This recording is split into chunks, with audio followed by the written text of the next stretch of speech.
कि जब कलयुग अपने चरम उत्कर्ष पे होगा तो भगवान एक बार फिर अवतार लेंगे। अच्छा।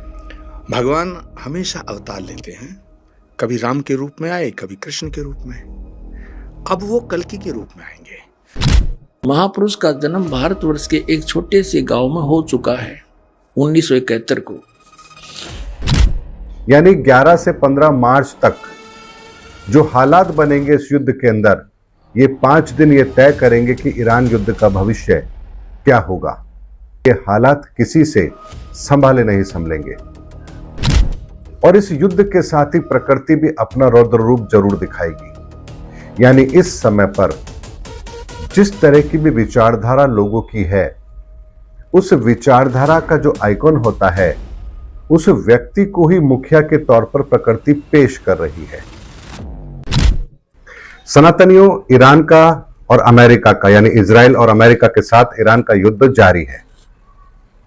जितना अमेरिका ने सोचा था, इजराइल ने सोचा था, उससे ज्यादा भयानक स्थितियां हो चुकी है। मन में एक प्रश्न होगा, कब तक चलेगा युद्ध, क्या हालात होंगे। इसके संदर्भ में मैंने आपको पहले ही कहा था कि यह विश्व युद्ध की आहट है, ट्रिगर पॉइंट दब चुका है। लेकिन इस पूरे घटनाक्रम के अंदर एक समय ऐसा आ रहा है 5 दिन का, जो इस पूरे युद्ध का भविष्य तय करेगा। यानी 11 से 15 मार्च तक जो हालात बनेंगे इस युद्ध के अंदर, ये 5 दिन ये तय करेंगे कि ईरान युद्ध का भविष्य क्या होगा। लेकिन ये 5 दिन आखिर तय क्या करेंगे, प्रश्न तो यह भी है। ऐसे में 5 दिन इन युद्ध के हालात को असामान्य परिस्थिति के अंदर परिवर्तित कर देंगे और ये हालात किसी से संभाले नहीं संभलेंगे। और इस बात की गंभीरता को समझिए, ईरान ने अपना सब कुछ खो दिया है, अपने नेता को खो दिया है। उसके लिए लड़ाई जिहाद की लड़ाई हो चुकी है। उसके लिए जीने से ज्यादा मरना महत्वपूर्ण है, क्योंकि उसने जब अपना सब कुछ खो दिया है तो अब उसके पास खोने के लिए कुछ है ही नहीं। यानी ईरान की जो एक लीडरशिप थी, खेमनेई की जो लीडरशिप थी, उनकी जो आइडियोलॉजी थी, उस पूरी आइडियोलॉजी को जो लोग संभाल रहे थे, उस पूरी की पूरी टीम को ही समाप्त कर दिया गया है। तो ऐसे में अब उस आइडियोलॉजी के जो लोगों के बीच में जो विचारधारा है उस आइडियोलॉजी की, अब उस विचारधारा ने विकराल रूप लेना ही लेना है। इस बात को ऐसे समझिए कि जब किसी एक को आप मारते हैं तो उसकी विचारधारा जिन जिन लोगों के दिलों में होती है, वो एक विस्फोटक रूप लेकर के बाहर आती है और यहीं से उस देश के अंदर शहीदों की, या यूं कहिए कि शहीद होने की भावना पैदा होती है। और ये कोई सामान्य घटना नहीं है। अगर आप इजराइल को देखेंगे तो इजराइल भी बहुत छोटा सा मुल्क है और ईरान और मिडिल ईस्ट के बहुत सारे देश इजराइल को नक्शे में देखना भी नहीं चाहते। और इतने सालों से प्रयास करने के बाद भी वो इजराइल को नक्शे से नहीं मिटा पाए। क्यों नहीं मिटा पाए?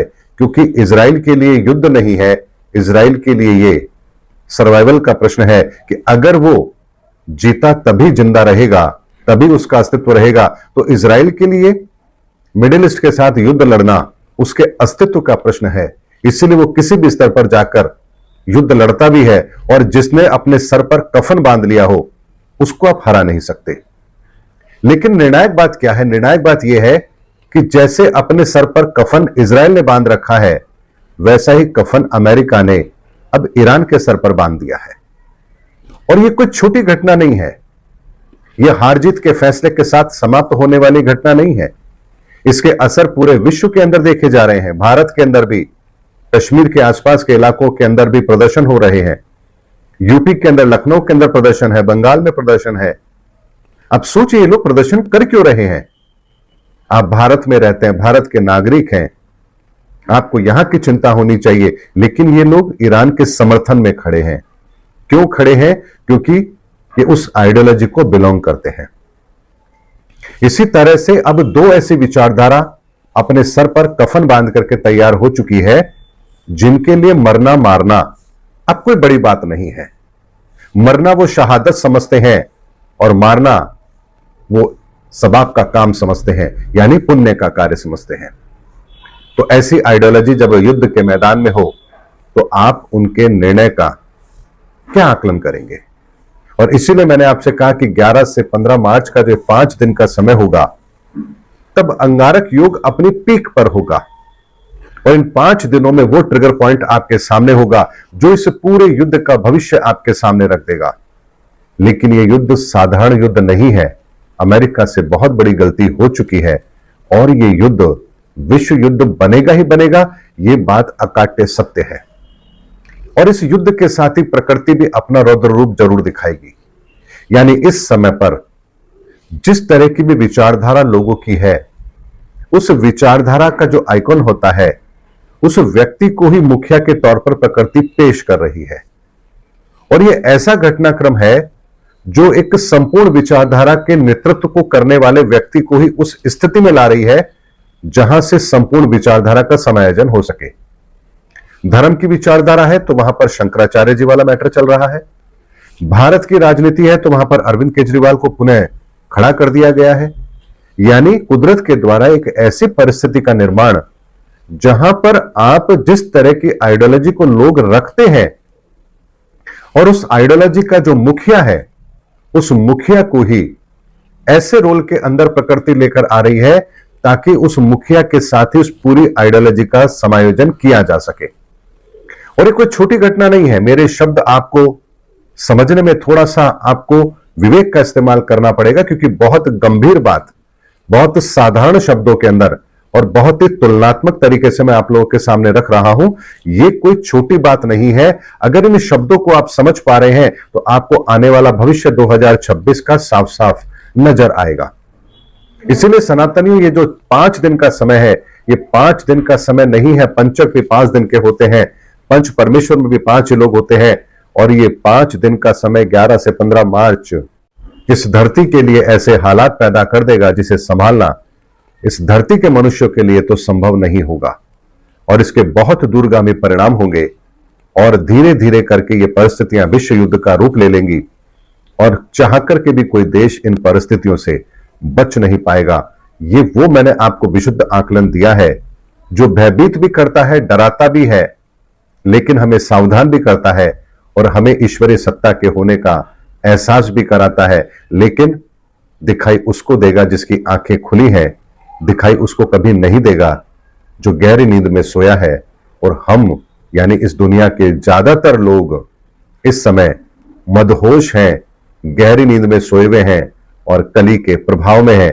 लेकिन चंद मुट्ठी भर लोग ऐसे भी हैं जिन्हें धर्म दिखाई दे रहा है, स्थितियां स्पष्ट तरह से दिख रही है, आकलन कर पा रहे हैं और धर्म के रास्ते पर चलने का वो लोग प्रयास भी कर रहे हैं। और ऐसे ही लोगों के हाथ में आने वाले भविष्य की बागडोर होगी। चीन के समस्त वैज्ञानिक प्रगति को चूर्ण करके चीन को नष्ट कर दिया जाएगा। चीन में बचे खुचे लोगों की सहायता भारत करेगा। इसी बीच तिब्बत भारत को मिल जाएगा। यदि सभी राष्ट्र आपस में मिलकर भारतवर्ष पर आक्रमण करें तो भी इसे कोई जीत नहीं सकता है। भारत में नए सिरे से संगठन होगा। यदि विश्व के सभी राष्ट्र जी जान से यह प्रयास करे कि सुरक्षा परिषद अमेरिका से हटकर भारतवर्ष में न जाने पावे तो यह कदापि नहीं होगा कि महापुरुष का जन्म भारतवर्ष के एक छोटे से गांव में हो चुका है। उस महापुरुष का जन्म भारतवर्ष के एक छोटे से गांव में हो चुका है और वह व्यक्ति मानव इतिहास का सबसे महत्वपूर्ण व्यक्ति बनेगा। उसे जनता का इतना बड़ा समर्थन प्राप्त होगा कि आज तक किसी को नहीं मिला है। वह महापुरुष नए सिरे से विधान को बनाएगा और वह विश्व के संपूर्ण देशों पर लागू होगा। उसका एक झंडा होगा, उसकी एक भाषा होगी। एक जय गुरुदेव पंथ का महापुरुष हुए थे श्री तुलसीदास जी, जो मथुरा में इन्होंने एक अलग से पंथ बना रखा है और नाम बदल रखा है। क्रिया सारी वही है जो राधा स्वामी व आगरा वालों की है। 500 नाम ऐसे कान बंद कर ये अटपट करना। लेकिन वो पुण्यात्मा था, परमात्मा का प्यारा बच्चा, किसी जन्म में अच्छी भक्ति कर रखी थी, उसके पुण्य कर्मों की से बैटरी चार्ज थी। उसने 1971 में एक भविष्यवाणी करी थी कि एक महापुरुष जो पूरे विश्व को सच्चा ज्ञान देगा, सारा संसार उसका आदर करेगा, वो प्रकट हो चुका है। अब आपको उनके शब्दों में सुनाऊंगा, अच्छा लगेगा। देखिए, जय गुरुदेव की अमर वाणी, भाग 2, और ये कहाँ से छपी है देखेगा। ये है श्री तुलसीदास जी, अब तो चले गए, जहाँ न जाना था। जय गुरुदेव की अमरवाणी, शाकाहारी सदाचारी बाल संघ से संकलित, प्रकाशक दिव्या शर्मा, 88 साकेत कॉलोनी, मथुरा, उत्तर प्रदेश। और मूल्य इतने, मुद्रक है अर्जेंट प्रिंटर्स, पुराना बस स्टैंड, मथुरा, उत्तर प्रदेश। ये है वो महापुरुष। अब इसके चिल्ले क्या कहते हैं, विश्व को शांति अभी नीचे मिलेगी जब तक ये यहाँ रहे डूणा नाश हो गया विश्व का, शांति नाम की चीज नहीं। अब आपको दिखाते हैं, इसके 58 पृष्ठ पर ले चलते हैं। 59 पृष्ठ पर देखिएगा, 59 पृष्ठ है 59। और ये 28 अगस्त 1971 को शाकाहारी पत्रिका में छपा। उस दिन इसने बोली है वाणी, क्या कहा है कि महापुरुष का जन्म भारतवर्ष के एक छोटे से गांव में हो चुका है। उस महापुरुष का जन्म भारतवर्ष के एक छोटे से गांव में हो चुका है और वह व्यक्ति मानव इतिहास का सबसे महत्वपूर्ण व्यक्ति बनेगा। उसे जनता का इतना बड़ा समर्थन प्राप्त होगा कि आज तक किसी को नहीं मिला है। वह महापुरुष नए सिरे से विधान को बनाएगा और वह विश्व के संपूर्ण देशों पर लागू होगा। उसका एक झंडा होगा, उसकी एक भाषा होगी। 28 अगस्त 1971 को इस तुलसीदास जय गुरुदेव वाले पंथ के प्रवर्तक ने ये भविष्यवाणी तो आगे की उसने बता दी कि इसमें भविष्यवाणी भी है कैसा होगा, और यथार्थ वर्तमान वाणी बता दी, उसका जन्म हो चुका है 1971 में 28 अगस्त को। फिर लोगों ने पूछा कि भगवान ये तो बताओ वो कहाँ है, आप इतना जानते हो तो ये भी बता दो वो कहाँ है, कौन से गांव में है, छोटे से गांव में, ताकि हम उसको खोज लें। तो इसने फिर क्या बताया, इसने 8 अगस्त 1971 को फिर से बताया, संकेत किया। देखिएगा इसी के 50 नंबर पृष्ठ पर, यही वो पुस्तक है जय गुरुदेव की अमरवाणी भाग 2, इसके 50 पृष्ठ पे 7 सितंबर 1971 को इसने भविष्यवाणी की। और उसमें क्या बताया कि वह अवतार जो 28 अगस्त को इसने बताया था 71 में, वह अवतार जिसकी लोग प्रतीक्षा कर रहे हैं 20 वर्ष का हो चुका है। पुण्यात्माओं, इस दास का जन्म 8 सितंबर 1951 को हुआ और ये दास 7 सितंबर 1971 को पूरा 20 वर्ष का हो चुका था। ये देखिएगा, वह अवतार जिसकी लोग प्रतीक्षा कर रहे हैं वो 20 वर्ष का हो चुका है। यदि उसका पता बता दूं तो लोग पीछे पड़ जाएंगे। अभी ऊपर से आदेश बताने के लिए नहीं हो रहा है। मैं समय का इंतजार कर रहा हूं और सभी महात्माओं ने समय का इंतजार किया है। समय आते ही सबको सब कुछ मालूम हो जाएगा। ये 7 सितंबर 1971 को उसने वाणी भविष्यवाणी की। इस दास ने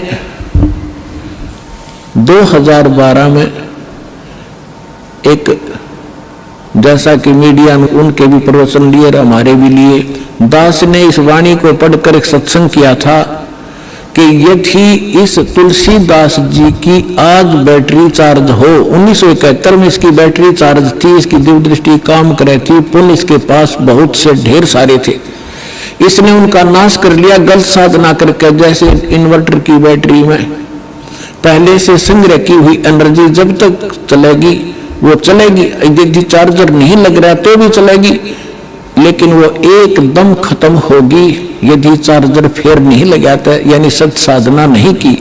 यही दशा इस महापुरुष की हुई। ये पुण्यात्मा था, इसने 1971 में इसकी जो दृष्टि काम करे थी, इसने बिन की बिन बता दी कि वो महापुरुष, उसका जन्म हो चुका है और 7 सितंबर 1971 को 20 वर्ष का हो चुका है। लेकिन दास ने कहा कि यदि आज इसकी दिव्य दृष्टि काम करती है तो तुलसीदास जी बता दिए अपने शिष्यों को कि जिसके बारे में मैंने 7 सितंबर 1971 को भविष्यवाणी की थी वो बरुवाला में आ रहा है, चले जाओ। लेकिन उसने ऐसा नहीं किया। लेकिन ऐसा ना करके बल्कि विरोध किया उसके अनुयायियों ने, तो परमात्मा ने उसको इसीलिए जीवित रखा था। 108 वर्ष का हो गया था कि शायद वो अपने ऊपर से भार तार दे और मेरा काम हल्का हो जाए, भगवान ने सोचा था। लेकिन अहंकार भर गया उस प्राणी में, लाखों करोड़ों शेष हो गए। हरिब क्या करेंगे वो करोड़ कहाँ जाएंगे, आप पता नहीं कौन सी योनि भोग रहा होगा। तो दास ने कहा था कि अगर इसके अंदर आज वो दृष्टि है तो बता दे, नहीं तो ये फ्यूज हो चुका है।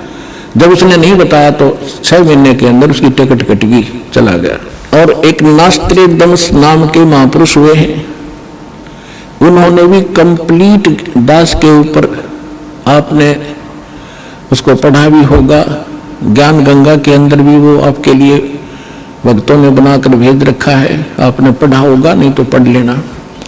उन्होंने टू दी पॉइंट बता रखा है सारा का सारा। अगर आप ये वीडियो YouTube पर देख रहे हैं तो हमारे चैनल को सब्सक्राइब करें और बेल आइकन को दबाना ना भूलें। अगर आप Facebook पर ये वीडियो देख रहे हैं तो हमारे पेज को लाइक करें।